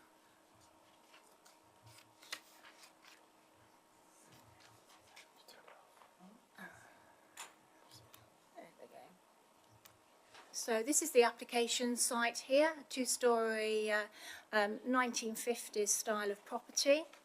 The application relates to a single-storey side and two-storey side wrapping around to a two-storey rear extension. That is a photograph of the rear of the property. You see the neighbouring property on the right-hand side has a single-storey flat roof extension. And looking to the rear of the property again on the left-hand side, similar type of two-storey property, which benefits from a window within a door on that elevation. So a window serving a kitchen on the side and a landing. There are the existing plans showing driveway to the side. There was an original garage at the rear of the property, which has now been removed. So moving to the plans that are in front of us today, we have a single-storey element proposed there, moving up to a two-storey going across the property with a limited projection of about 1.9 metres. Elevations to be considered by the committee show the proposed porch to the front elevation, the single-storey extension there, moving into the two-storey again, which links around the property there. Sorry, go back. The main considerations on this application are its impact on the neighbouring properties. We're satisfied that the design of the extensions is subservient to the main property. We're also satisfied with the limited depth of the extension at the rear, that it would not give rise to undue overshadowing or overbearing impact on the properties on either sides. And that in mind, the officer recommendation is to grant planning permission subject to the conditions set out in the report. Thank you. Thank you, Mrs. Dunn. We don't have any speakers on this item, so who would like to start off with this, please? I have to say, on this application and one of the earlier applications, we've seen these 3D drawings. They're really useful, aren't they? Very helpful. But anyway, Councillor Jones. Does it leave a side passageway to the property, or is that just a drawing which likes to imply that it's there? Didn't quite hear you. You want to know if the side passage is still... Yeah, the property as it stands, you could get bins round the back. Yes. But if it's got that side extension, it looks as if that's more or less to the boundary, and I just establishing whether it is or isn't. Thank you, Chairman. As you can see from where the cursor is here, the proposed side extension does not extend up to the boundary with that property. It does allow a passageway to the rear garden. Thank you. Okay, thank you. Any other speakers, or shall we move? Shall we look for a mover and a seconder with this, please? Oh my word! Who hasn't moved one tonight? Councillor Stockwood, are you moving it? Yes, delighted to. Right. I used to live in a house like this, so Do you, it does leave a gap at the side. Do you have a seconder? Who would like to say? Councillor Bushman, right, thank you. So it's moved and seconded as per the report. Show of hands, please, in favour. That's unanimous. Thank you. So permission granted. I think that was really a formality, wasn't it? Because the ward member had declared an interest. So. Is he coming back for the appeals? Yes, Councillor Edwards, you're leaving us for this part of the meeting, but you will be coming back in, won't you? Yes, right, okay. Well, it all depends how long you talk for, Councillor Clark.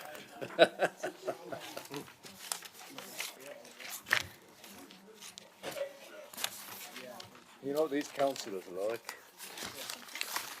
Right, this is our final application of the evening, which is 72 Boxley Drive, West Bridgeford. It's a first floor extension and a new roof. And back to Mr. Cox, please. Thank you, Chairman. Yeah, the application seeks full planning permission for the erection of first floor re-extension number 72 Boxley Drive in West Bridgeford. It's noted that proposed plans also show a garage conversion, however these can be achieved under permitted development.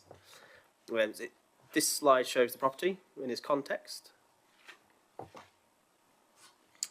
It's distinctly a residential area. This is the property from the street scene.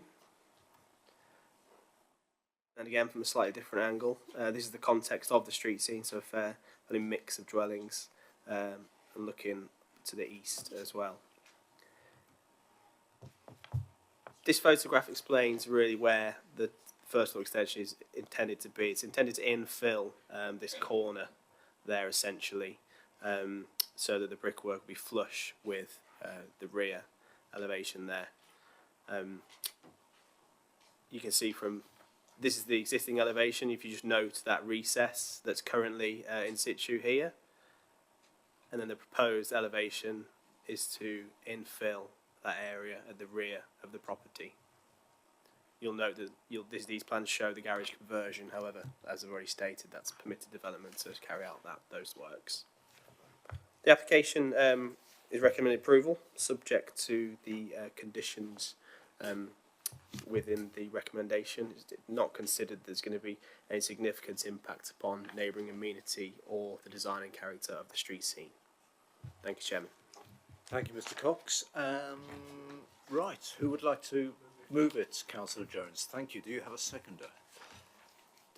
Councillor Stockwood. Councillor Mr. Stockwood will second it. Does anyone wish to speak on the application on this? Councillor Bushman. Right. Okay. It's unusual, isn't it, that in paragraph 17 it points out it's actually a scaling back of the original or the permission that's in place at the moment. So it's not when it goes the other way. Don't know where else to go. Anyway, right. So does anyone wish to speak on this, or shall we go to the vote? Those in favour, please show. That's unanimous. Thank you very much. The permission granted. We'll just wait for Councillor Edwards to come back in for the appeals.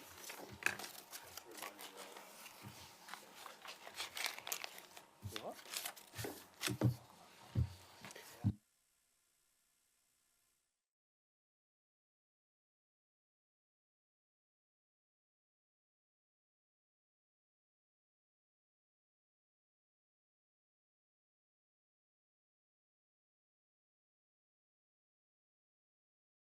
Never you mind, Councillor Jones. Right, our final item tonight is the report of recent planning appeals, which is really just for, I'm sure we've read them, noted them. Would anyone like to make any comments, please? Councillor Jones.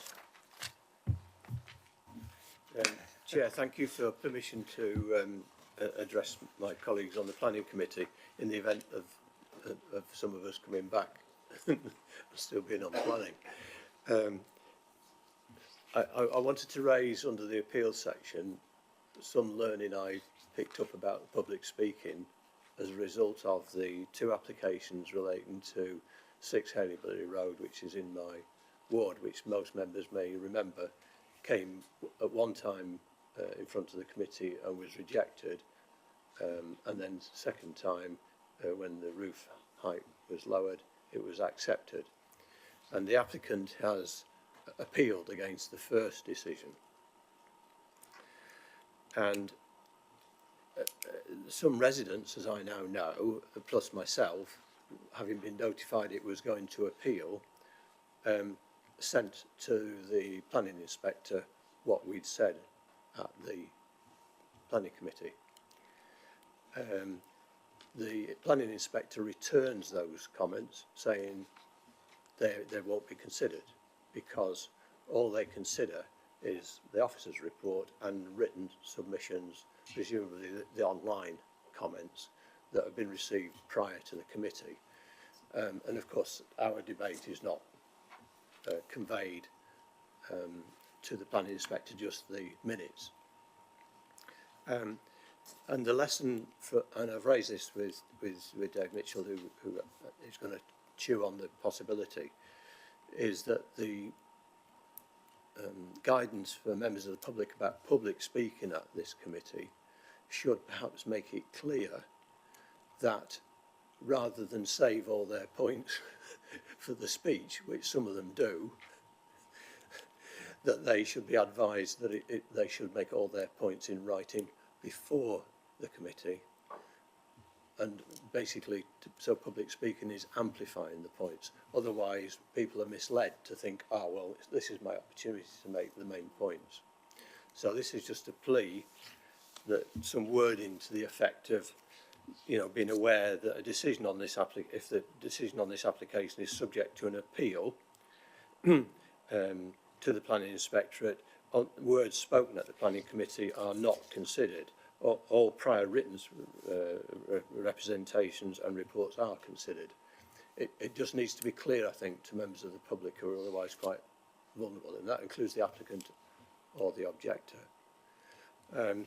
And the second thing that became clear, although I wasn't present at the second meeting, was that at the first hearing of this case, the applicant put round photographs, and the objector also put round photographs to aid their spiel. When it came to the second application, the applicant was represented by his architect, and the objector was a resident of mine, and this has impacted on quite a lot of residents in my patch, who's very deaf, started putting round a photograph because that's what he'd done at the previous meeting, so he thought that was procedure, and of course he was told no, and it threw him, and he and quite a number of residents have expressed the view. I understand the changes, but he expressed the view that the rug was pulled from under him and he feels unjustly treated because he came expecting the same procedure to be followed. So I gather those procedures are going to be changed in any event about photographic or written submissions at the committee. But I just thought I should explain those two dimensions. Thank you, Chair, for that. You're welcome. The point about the items being handed out by the public to us, we were still at a new way of working, and we have been at a new way of working. We're sort of learning as we go along and gaining experience.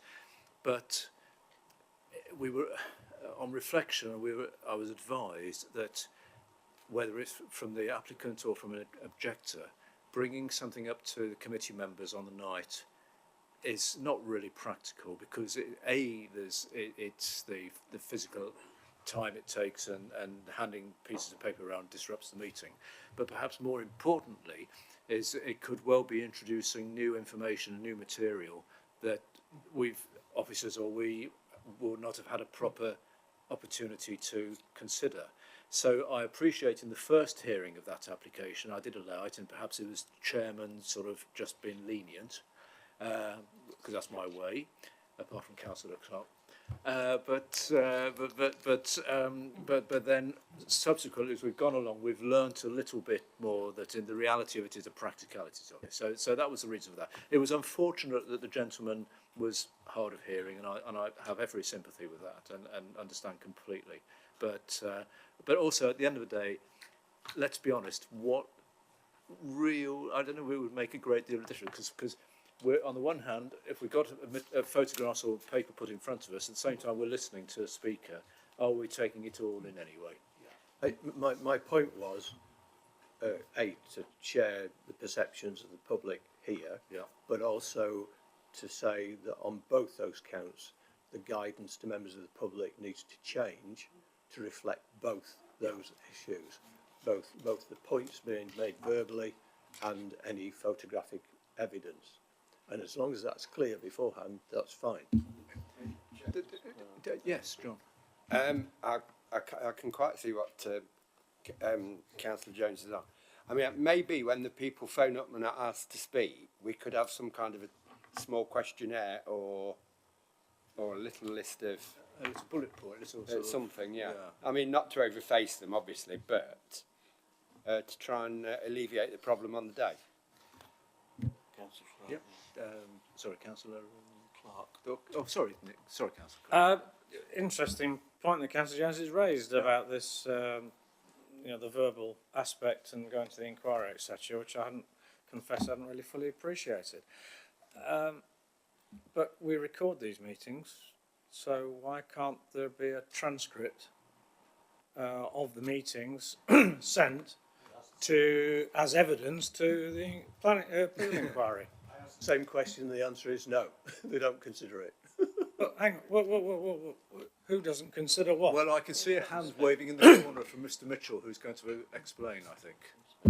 I apologise, I haven't got a speaker in front of me.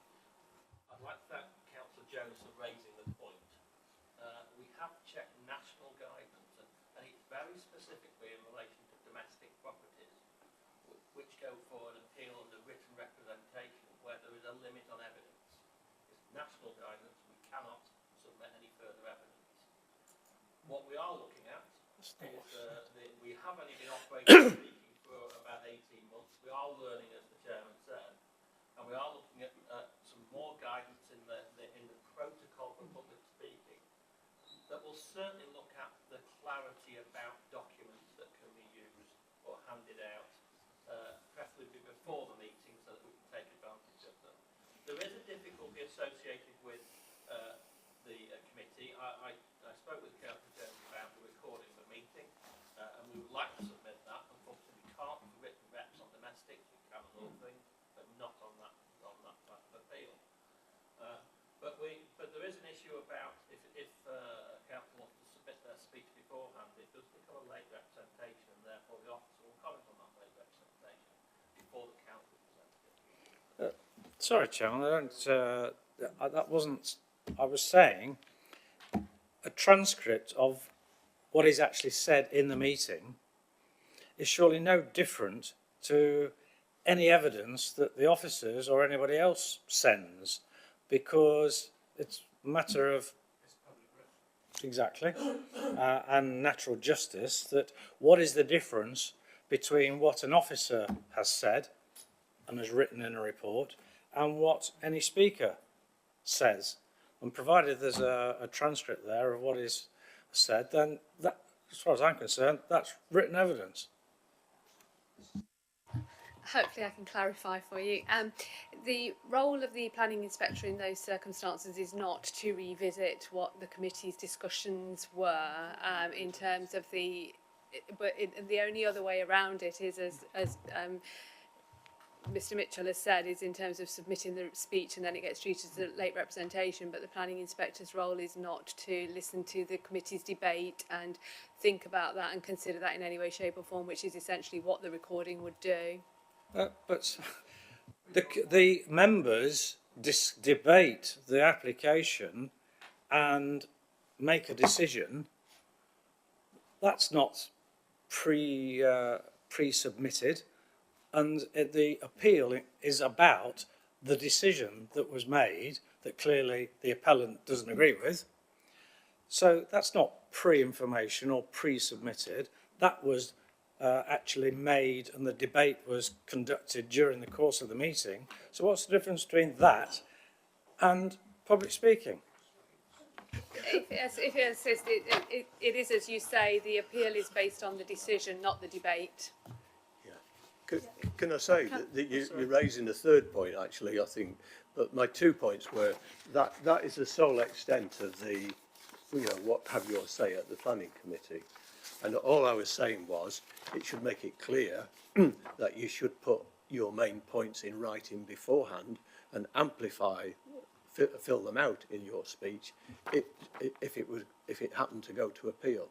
And secondly, it should be clear what happens if you want to submit photographs when you do that.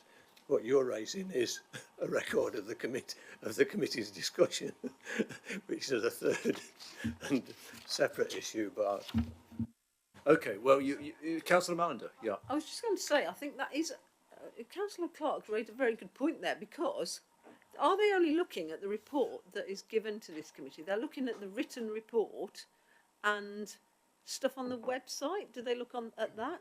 But otherwise, if, as quite often happens, the councillors here make a decision that is not the same as the recommendation, then I cannot understand.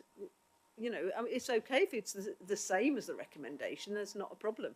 But if it's different, then surely they need to see the reasoning behind that. I can't understand. But in that, Mr. Cox is going to come in on this. But if we go against the recommendation, rather like we did this evening on one of them, we've given the reasons for our decision, haven't we?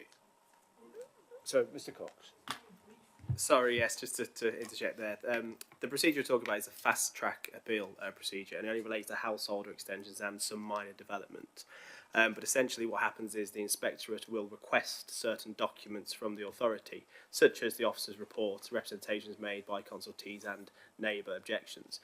We have to upload those as requested to the inspectorate by a certain date. There is no opportunity then to follow that up with a statement or additional evidence in those specific instances. So whilst it may be handy to the inspector, it's not possible to do that in those circumstances on the fast-track appeal process.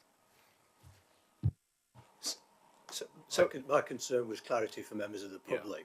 Yeah. Well, we are evolving, and I think we're taking these points on board, aren't we? I think we are listening, and certainly we will try and clarify on the planning protocol, that mechanism. I mean, we can certainly pass those messages on to the planning inspector, but we are working within that guidance. As Mr. Cox has said, it is only for certain appeals, it's only for small domestic applications. I understand your concerns, but we can only work within the guidance. We will clarify what we can in the planning protocol. Okay, thank you. Right, well, you started something there, didn't you? To me, it's quite this is it. Yeah. A few extra sentences that explain those 2 points. Right. Well, this is something that will no doubt be picked up by a future committee, because tonight is our last meeting of this council and of this planning committee. Some colleagues will not be here after the 2nd of May because they are no longer standing as councillors, so thank you to them. There may be some colleagues here tonight who won't be here after the 2nd of May because the public don't want us to be here, but we won't know that until the 3rd of May. But can I thank everybody, officers and colleagues, for the last session of meetings. The last couple of years have been particularly busy for this committee, not just because of the applications we've received, and we have had some major applications as well as domestics, but also the new way of working and the public speaking in particular, which people will have different views about. So can I thank you all for your help and involvement, and those colleagues who are standing, good luck, and colleagues who are not, thank you very much, and hopefully see you again at some point in the future. And we'll close the meeting at 8:32. Okay, thank you.